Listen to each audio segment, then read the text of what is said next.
and structural health massage. With that, we tend to go through and add a lymphatic component. You can start out in this position.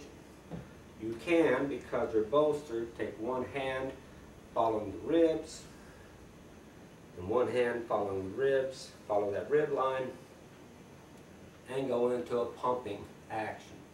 And you can do that action on both sides.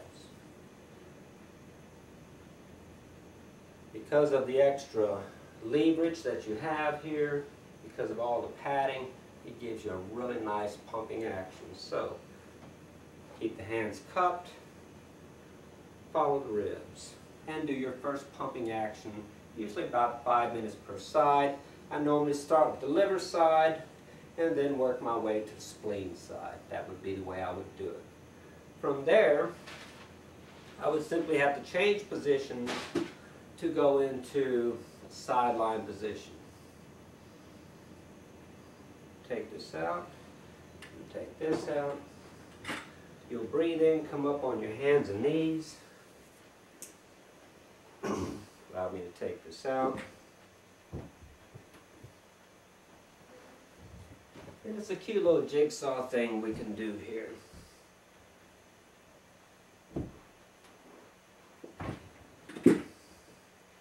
You're going to lay on your side with your back to me.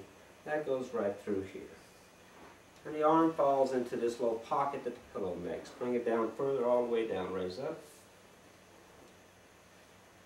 Try to put it between the ribs and the hip is where you're trying to put it.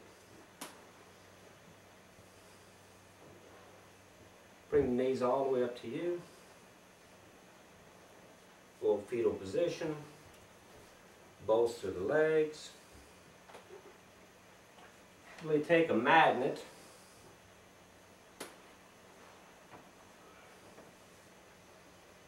and put it right next to the buttocks and gives her a real solid sensation of something that she's laying against. Then we give them a scepter, because every princess should have a scepter. I don't know about the princes, but we're going to give it to them anyway. We can call it something else. So in this position, you can, if you like, add some pillow between the legs. Depends on how bony they are. But you simply do the same cradling action with your hands, a nice V. You capture under the ribs, knowing where the organ is, and you're pumping the ribs. And through the ribs, you're pumping into the liver. If you do it to the other side, you'll be pumping the spleen. A nice 1001, 1002, 1001, 1002. And you can get up to 180 beats a minute on a thymus, is what they're telling me. That's a lot of action. So that would be another lymphatic pump, and you would do it on both sides. Not too much rocket science here. The ground is on, they're charging magnetically, and you're pumping the immune system, which can generate up to 2,200 leukocytes per milliliter. Obviously, from the biopsy, that information came to be. Now we're going to lie on our back. And I'm going to take this little stabilizing magnet out from the buttocks. Makes you feel safer, doesn't it? And breathe in to come up and roll on your back. I always tell these people that have weight on them, breathe in before you try to move. The dead bodies have no air. That's why they're so hard to move.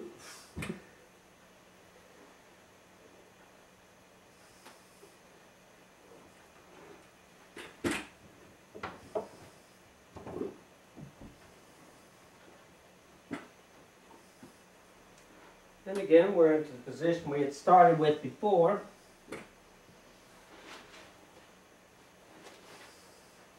Raise your head, please. We lay back on this bolster. We put ourselves on the lay bolster. We raised our buttocks. Put that right into the sacrum. When it felt solid, we pulled the big pillow into us to tighten everything up. And then we can put these little hip bolsters in place.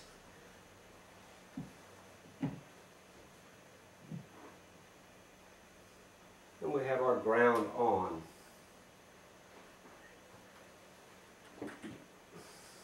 we want to add our traction.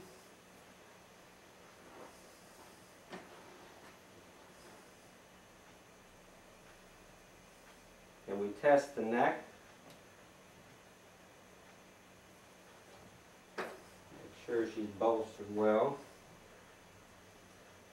Place the hands right in here. If you're heavy chested, you're going to have to hold yourself in place or you'll bounce all over. So, regardless, it's more comforting to hold here. You can put your hands into the ACES points here, which will create a pumping action in the axillary, in the inguinal nodes.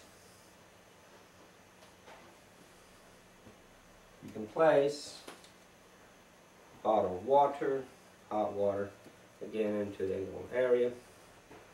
Whichever side of the bottle fits best your hands is the side you hold.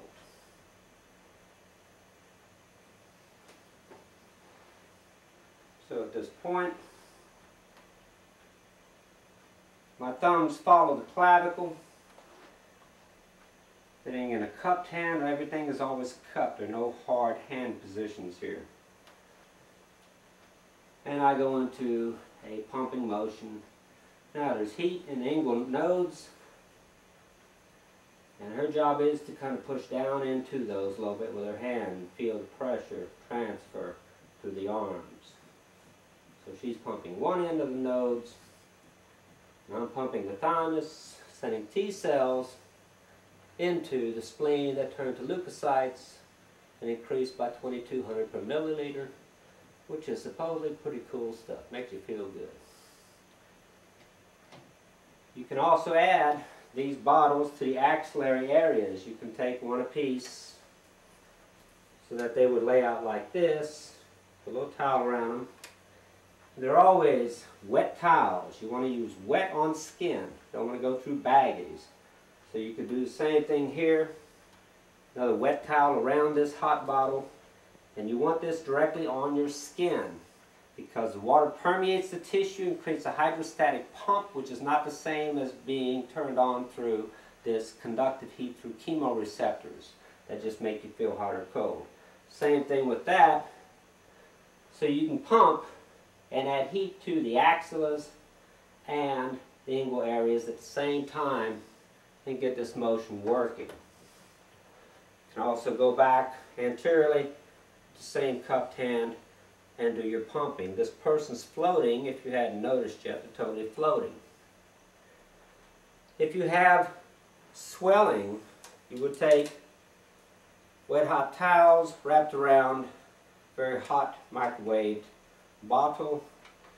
You place it behind your knee. You place another one again over the inguinal nodes.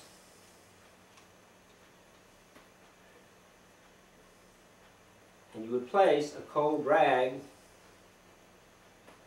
around the foot, like an ice rag.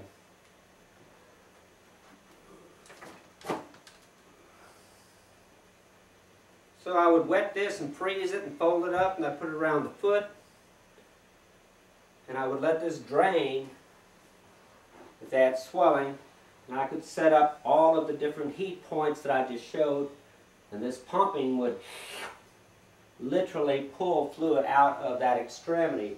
I can do the same thing here, simply having them hold using your ice rag. And again, that heat, that inguinal margin, in that axillary margin, inguinal axillary, I always confuse the words. It's hard enough to learn English, you know. Medica's been good to me. German immigrants. All right. Same thing, same pumping action. Put your heat everywhere you want it and make everything drain. How simple that is. It is when you know how it works. The hot and cold applications of hydrotherapy are very powerful mediums that a lot of therapists never take time to really learn well, because it is a little confusing. But once you get the information and understand it, then it's a powerful modality.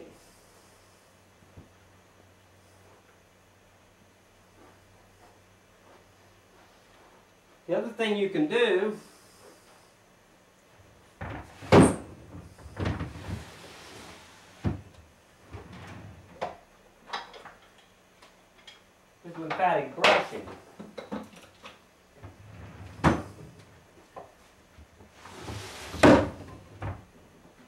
Different brushes afford you different textures. This is a much more rigid one. This is a much more soft one. Doesn't matter, it has to create a squeegee effect. That's the brush, and while you're looking at it, the way it is, a good drafting brush usually works. You always go proximal to distal, so if you put your heat in correct regions, you start brushing like you're chipping sand, basically. If you ever played the sandbox and worked around doing those sand castles, you're chipping it away like this.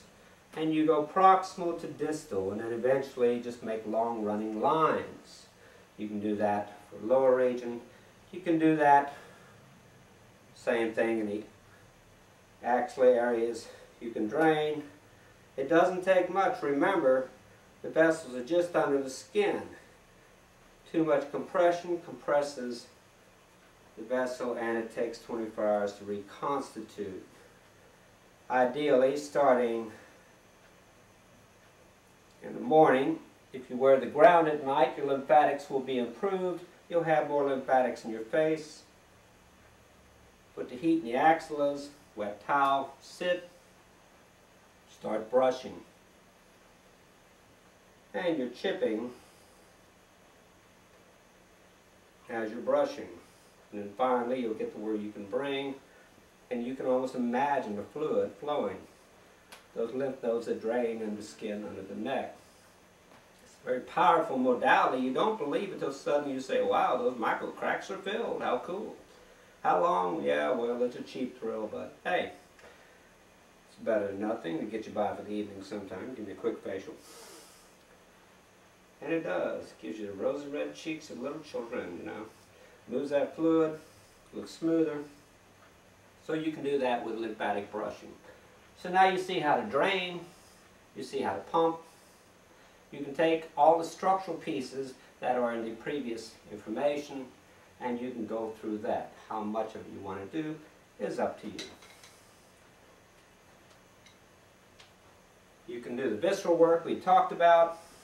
You can traction with your arm just above the ramus and your hand on issue tuberosity. You can traction the bladder, uterus,